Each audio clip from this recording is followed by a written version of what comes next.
नमस्कार, मैं हूं आपके साथ अर्चिता मिश्रा और आप देख रहे हैं केकेडी न्यूज।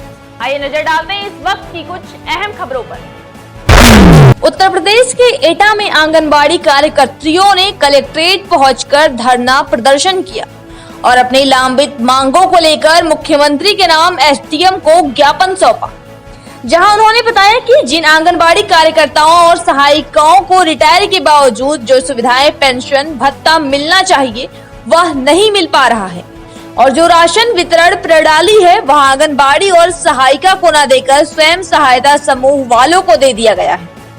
इस कानूनी पुरजोर के चलते विरोध किया जा रहा है, जहां साथ ही उन्होंने कहा कि स्वयं सहायता समूह द्वारा बांटे जा रहे राशन पात्र लोगों को नहीं मिल पा रहा है, ग्रामीण इससे वंचित रह रहे हैं।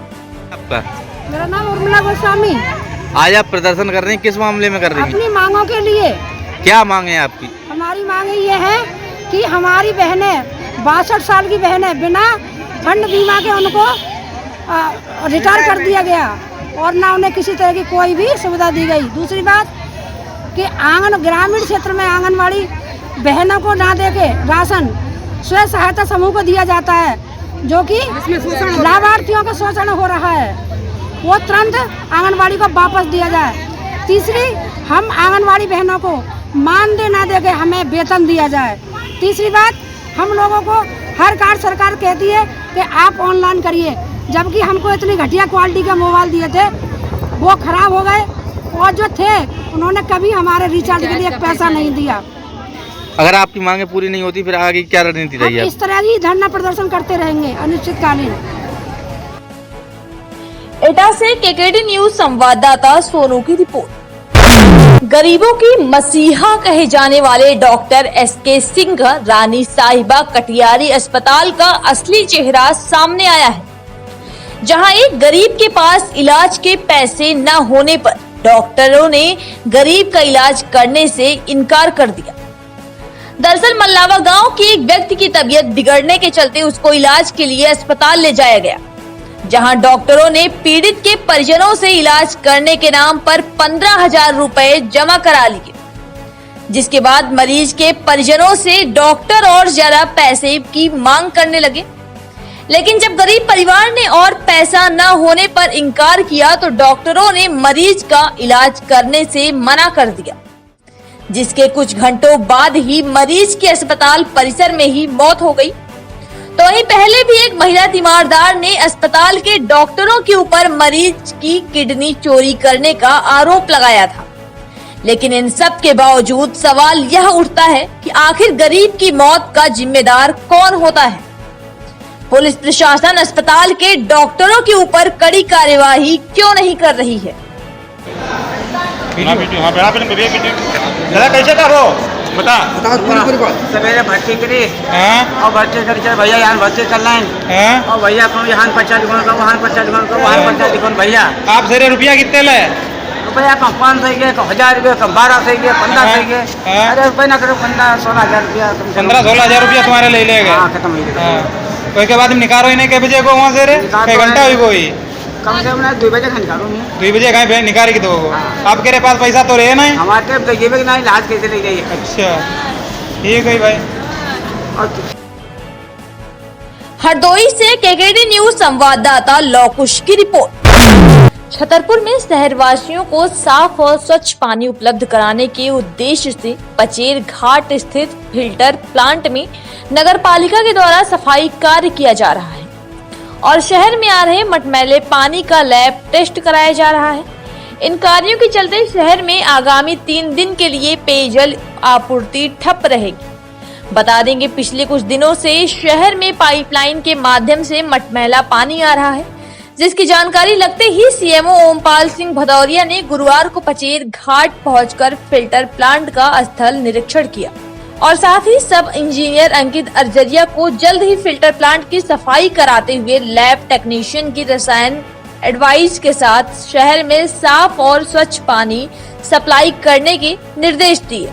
चालीसगढ़ में पानी की समस्या है, शहर में क्या कारण गंदा पानी भी निकल रहा है, इसको क्या व्यवस्था की जा रही है? अभी घुली हुई अशुद्धियों की मात्रा जो हमारा सोर्स है नदी का पानी जो आता है उसमें बढ़ गई थी। इसकी वजह से थोड़ा सा दिक्कत हुई लोगों को। इसके साथ ही हम लोगों ने 3 दिवसीय सूचना जारी की है, जिसमें जो भी हमारे फिल्टर यूनिट्स हैं उनको साफ़ कराया जा रहा है और इसके बाद 3 दिन के बाद स्वच्छ पेयजल की सप्लाई नगर पालिका द्वारा की जाएगी। कारण क्या था सर, जो पानी गंदा आ रहा था, क्या वजह रही इसकी?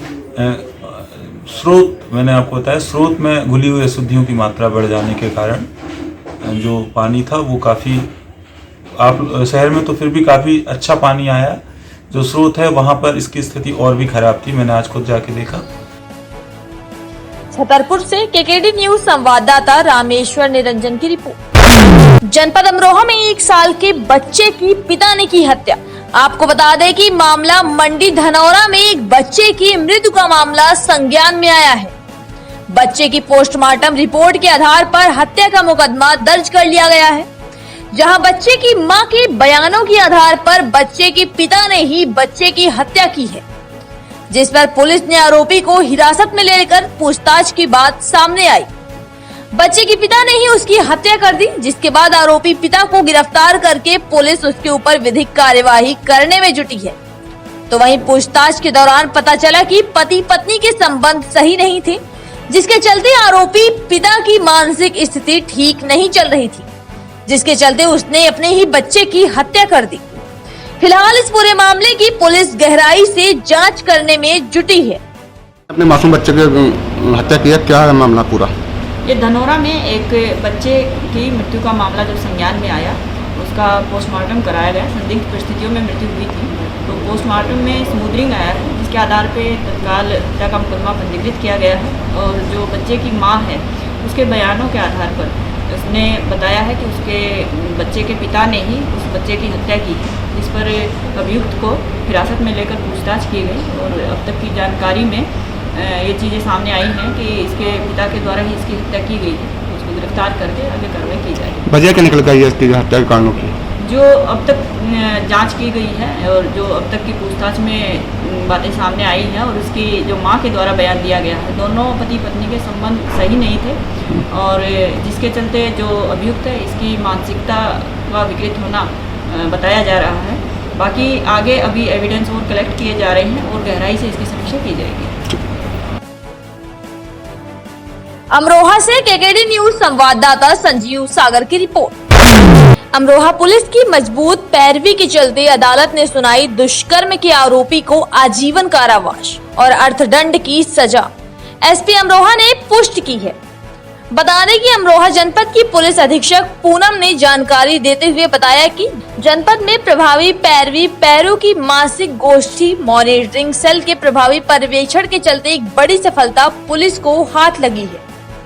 उन्होंने बताया कि हसनपुर कोतवाली क्षेत्र के रहरा अड्डा के रहने वाले एक युवक के खिलाफ बीते 7 जून 2019 को उनके मोहल्ले के रहने वाले एक पिता ने नाबालिग बच्ची के साथ दुष्कर्म का मुकदमा दर्ज कराया था। इस मामले में उसके खिलाफ कार्रवाई की जा रही थी। उसे न्यायालय के समक्ष पेश करके जेल भेज दिया गया था। मामला अपर जिला एवं सत्र न्यायाधीश की प्रथम अदालत में विचाराधीन थी, जिसमें सुनवाई करते हुए न्यायाधीश ने पोक्सो एक्ट के मामले में आरोपित किए गए युवक को दोषी करार देते हुए आजीवन कारावास और 1 लाख रुपए के अर्थदंड से दंडित किया है। आज पुलिस के द्वारा प्रभावी पैरवी के परिणाम स्वरूप एक अभियुक्त इंद्रजीत, जो कि हसनपुर का रहने वाला है, उसने एक बालिका का अपहरण करके उसके साथ दुष्कर्म किया था। उसको आजीवन कारावास की सज़ा सुनाई गई है और 1 लाख रुपए के अर्थदंड से दंडित किया गया है। हमारा प्रयास है कि जो इस तरीके के गंभीर अपराधों के अपराधी हैं, उनके खिलाफ प्रभावी पैरवी कराकर कायदे से उनको कड़ी सज़ा दिलाई जा सके, ताकि भविष्य में इस तरीके के कहीं पर अपराध ना हो। अमरोहा से केकेडी न्यूज संवाददाता रवि कुमार की रिपोर्ट। इसी तरह की खबरों के लिए आप बने रहें हमारे साथ और देखते रहिए खबरों की दुनिया। और खबरों की दुनिया को लाइक, शेयर, सब्सक्राइब करना बिल्कुल ना भूलें।